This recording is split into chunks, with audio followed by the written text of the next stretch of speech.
Arrivé 15 jours, je crois, après le début du tournage. Oui. Ça n'a pas facilité la chose, j'imagine, non? On est un peu en décalage avec les J'étais autres. très intimidée parce que mon premier plan, j'ouvrais une porte et je voyais 7 femmes devant moi. Bon, une fois qu'on a survécu à ça, on peut continuer. La rivalité, vous savez, la fameuse rivalité des comédiennes, c'est un mythe? C'est une vérité? Ouf. Moi, je pense que il y a les gens qu'on aime et il y a les gens qu'on n'aime pas. Quel que soit le sexe. Oui, et quelle que soit la fonction. Et voilà, un peu comme dans le prêt-à-porter. Je trouve toujours qu'il y a de la place pour tout le monde. Tout le monde est divers, tout le monde apporte quelque chose de nouveau. Et qu'il y a, bon, ce n'est pas parce qu'un tel existe que quelqu'un d'autre ne peut pas exister. Après, par exemple, étant actrice, est-ce que j'aime toutes les actrices? Non. Est-ce que j'aime tous les acteurs? Non. Mais un peu comme le spectateur dans la chambre obscure. Voilà. Et que souvent, ce que je dis, c'est qu'il n'y a pas de bons et de mauvais acteurs. Et ceux qu'on aime et ceux qu'on n'aime pas. Mais il est plus difficile de travailler avec des gens qu'on n'aime pas? Non. Ah, c'est un défi supplémentaire. Il y a quelque chose où on est encore plus dédoublé. Dire je vous aime, et que c'est pas vrai du tout. Comment vous aimez qu'on vous dirige?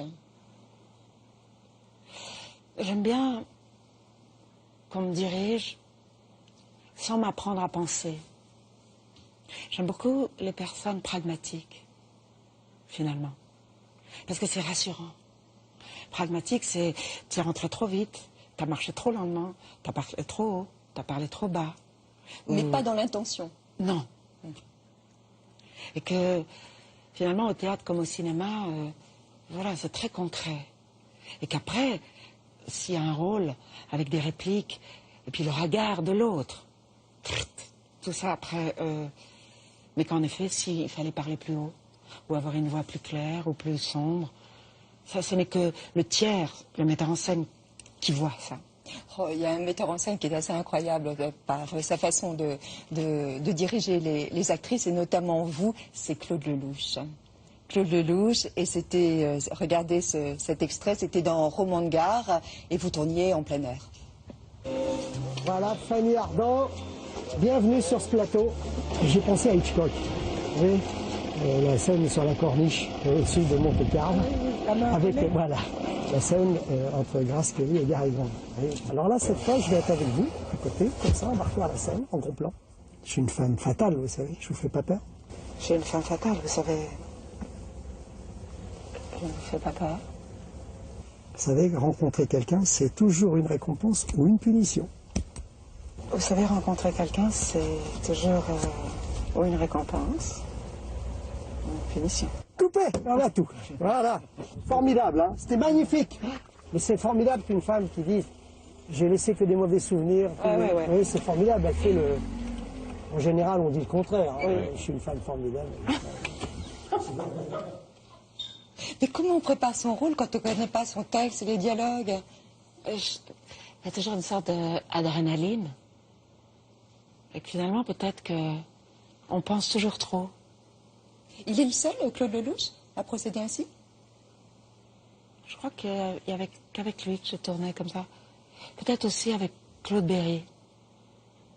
Où c'est dans l'instantané, où tout d'un coup, une idée qui est arrivée. Et en y réfléchissant, de se jeter à l'eau, eh ben... C'est de l'impro. Oui, et puis une sorte de vérité qui naît, et qui est peut-être plus intéressante que quelque chose de trop volontariste. Cendre et sang, c'était le premier film de Fanny Ardant. Vos équipes disent, en fait, Fanny, elle dirige par des mots, bien sûr, mais aussi par des gestes et parfois par des dessins. Oui, c'est vrai. Une sorte de schéma. Oui. Où je me rappelle que les femmes, le corps, c'est toujours un petit triangle, et les hommes, c'est 2 petits bâtons. Et donc, je les mets dans mes dessins. Et que c'est vrai aussi que je ne parle pas par termes d'objectifs, parce que je ne les connais pas. Donc il y a aussi quelques grandes confusions quelquefois. Mais que finalement je m'exprime pour ce que je voudrais en finale. Votre défaut, c'est l'impatience. Peut-être, oui. Oui, peut-être. Mais même en tant qu'actrice, on trouve qu'on attend toujours trop. Mais par contre, je l'ai expérimenté comme en tant qu'actrice sur un plateau, quand il y a beaucoup de bruit, ça ne me gêne pas. Et je pensais que c'était parce que je n'étais qu'actrice. Eh bien que non. Et quand même, quand je dirigeais un film, j'aimais le bruit. Vous n'avez pas besoin de vous concentrer dans le silence. Vous Non. pourriez même mettre de la musique, comme le font certains? Oui, et puis que je pensais que je m'isolais beaucoup plus dans le chaos que le silence. C'est comme si vous tapiez les 3 coups et ce fameux rideau rouge allait s'ouvrir. C'est trop solennel. Ecco. Et que tout d'un coup, dans le ourvari, que chacun traitait son truc, au contraire, c'était comme une colonne autour de vous qui vous protégeait. Qu'est-ce que vous diriez de Cadence obstinée, là, aux téléspectateurs? Que c'est une histoire d'amour, bien sûr. Oui. Une passion. Une passion, avec des temps très différents entre lui et elle, avec cette façon de ne jamais baisser les bras, de même tenter l'impossible pour retrouver l'amour perdu, qui est une façon de sauver sa vie et en même temps de risquer de la perdre. Oui. Cette femme s'est sacrifiée, elle est violoncelliste, Oui. connue, réputée, et elle va quitter sa carrière d'artiste. Elle va la quitter, pas parce que avec devant une obligation, mais plutôt, vous savez ce qu'on appelle prends garde à la douceur des choses. C'est que dans l'amour, d'être aimé, protégé, adulé, regardé, tout ce qui est difficile d'une carrière de violoncelliste, finalement, et de nouveau aller au concert à Copenhague ou à New York, on est obligé d'abandonner cette chose qui vous fait vivre. Et qui vous possède. Qui vous possède. Donc petit à petit, j'avais demandé à Sonia Wider-Atherton, qui a fait les musiques du film, quand elle joue du violoncelle, ça va vite de ruiner une carrière de violoncelliste, et elle m'avait dit oui, très vite. Premier contrat annulé, on dit ok, deuxième, au troisième c'est fini. Donc par amour, mais pas pour quelqu'un, mais pour l'amour de l'amour. Elle a laissé tomber ce qui était sa vie. Mais en même temps, moi, ce que j'avais envie de montrer dans ce film, c'est que ce qui est pour moi l'essentiel d'un artiste, ce n'est pas l'idée de se présenter au Carnegie Hall ou à Covent Garden. C'est le rapport qu'on a avec l'art. C'est ça, l'artiste. C'est celui qui, 20 fois sur le métier, remettez votre ouvrage, qui cherchera comment arriver à cette cadence, à ce bémol. Voilà, c'est toujours la recherche de l'absolu. Et de l'exigence. De l'exigence. Et comme, exactement dans l'amour, une violoncelliste, c'est le tout ou le rien. Ou vous jouez bien, ou vous jouez mal. C'est même pas comme le pianiste qui pourrait encore ne pas trop... faire semblant. Oui. Et en amour, c'est ça le défaut de l'héroïne. C'est qu'elle veut tout. Et que peut-être, parce qu'elle vient de ce monde-là de l'absolu.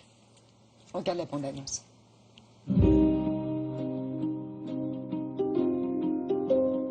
Trasformeremo questo albergo miserabile in un albergo di lusso. J'accepte. On commence les 2 janvier. Pourquoi t'es triste, Margot?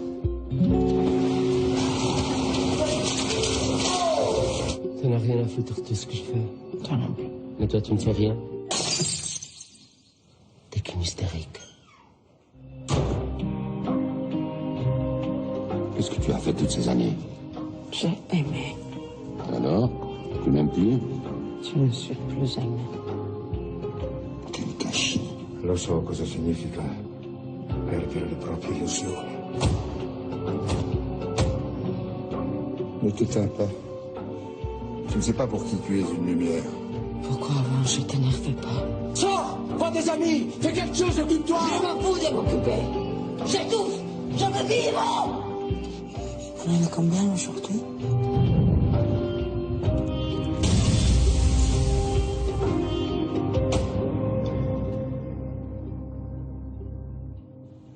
Vous avez choisi une actrice, Asia Argento, qui est assez sulfureuse. On se souvient du Festival de Cannes, où vous aviez vu, j'imagine, le doigt d'honneur. Voilà. Ça vous avait plu? Je la connaissais, Asia, et c'est une irréductible, très intelligente, très cultivée, sauvage. Animale. Oui, mais moi, elle m'a tout donné. Elle a été, ce que j'aime le plus dans un acteur, c'est la disponibilité. Elle s'est donnée à vous. Oui, exactement. Elle dit, faites de moi ce que vous voudrez. Et voilà. Et moi, je préfère les gens qui arrivent comme des loups enragés et qui, tout d'un coup, ça m'est complètement égal, la réputation sulfureuse de quelqu'un. En fait, quand on joue avec quelqu'un, quand on est sur scène, c'est là où il est. Peu importe tout le reste. Alors bien sûr, en voyant le film, on dit, tiens, il y a une petite ressemblance quand même. Vous l'avez déjà entendu à plusieurs reprises. Oui, parce qu'elle est brune. Oui, plus que ça. Alors, est-ce que vous m'avez demandé si j'avais une obsession? Vous savez bien qu'on est tous, vous aussi, j'en suis sûre, on est tous de nature obsessionnelle. Donc, peut-être quand on dit à une actrice, tu vas te maquiller incroyablement, tu vas porter des talons hauts, tu vas t'habiller en noir, et voilà, on met un peu de soi sur les gens qu'on aime. Vous n'avez jamais pensé à interpréter même le rôle? Non. Et non, parce que, vous savez, je pense aussi que quand on joue, il faut se perdre. Et quand on joue avec l'autre, voilà, il faut danser. Et que c'est tout d'un coup, en tant que metteur en scène, je dirais, ah non, il dit pas, il fait pas, il parle pas, elle fait... C'est impossible. Pour moi. Bien sûr. C'est une femme qui aime provoquer. Oui. La provocation, ça, elle est dans votre vie. J'aime l'idée aussi que quand on devrait avoir un mode d'emploi pour obtenir ce qu'on veut. Et moi, j'aime ceux qui détruisent les modes d'emploi et qui, dans leur provocation, détruisent les chances qu'ils pourraient d'avoir été aimés. Ça me plaît. Parce que c'est comme si leur demande d'amour était telle qu'ils disaient « je me présente d'une façon qui sera insupportable, mais ceux qui m'aimeront vraiment, ils iront au-delà de ça. Donc la provocation aussi, c'est une forme de jeu. Et on ne peut provoquer que des gens qui rentrent dans le jeu. Et si il y a le scandale ou la mauvaise humeur, bah, tant pis, c'est qu'il ne fallait pas jouer, qu'il fallait mieux s'en aller. Et en parlant de scandale, il y a la mafia qui est pas loin dans ce Oui. film-là. Il y a la corruption. La corruption et les choses illégales. C'est une tentation. Mais vous aimez les voyous, vous? Beaucoup. J'aime beaucoup tous ceux qui ont des doubles vies. Puisqu'on vit dans une époque de transparence.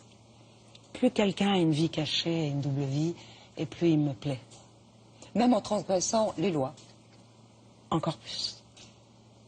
Vous les avez beaucoup transgressés, vous? J'attendrai que mon avocat soit là. Gérard Depardieu Oui. est présent dans le film. Oui.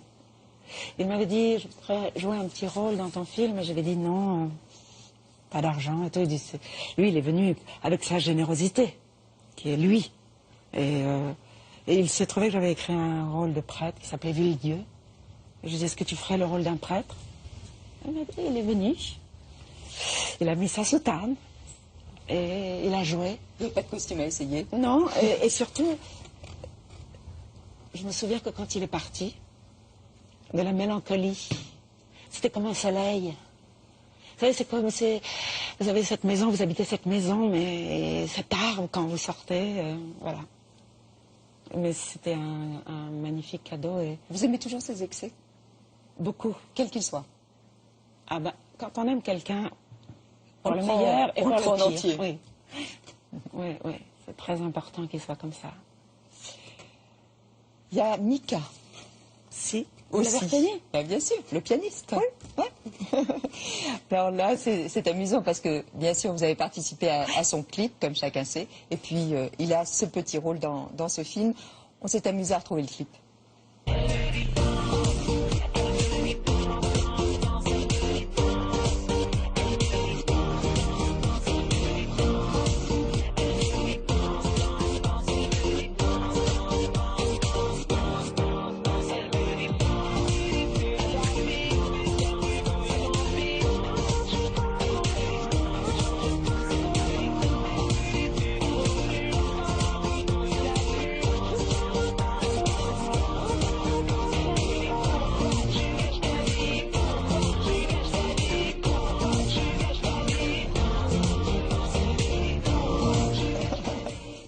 La Fanny, quand même, qui est fameuse. Vous l'écoutez de temps en temps, son album? Oui, oui, Ouais. j'avais trouvé ça très bien. Très aussi insolent, j'aimais bien. Mais vous êtes partante pour tout, vous. Oui, il suffit pas grand-chose. Tu vois, justement, un regard, un humour, quelque chose, allez, qui va pas prendre toute votre vie, des détours comme Les ça. chiches. Oui, C'est ça. Oui, oui. C'est vrai, je pense souvent, après, plus on grandit dans la vie, et puis l'importance prend de la place. Alors que moi, ce que j'aimais dans la cour de récréation, c'est ce côté, tu serais les gendarmes, je serais les voleurs, tu vois. Et hop, Non, vous étiez plus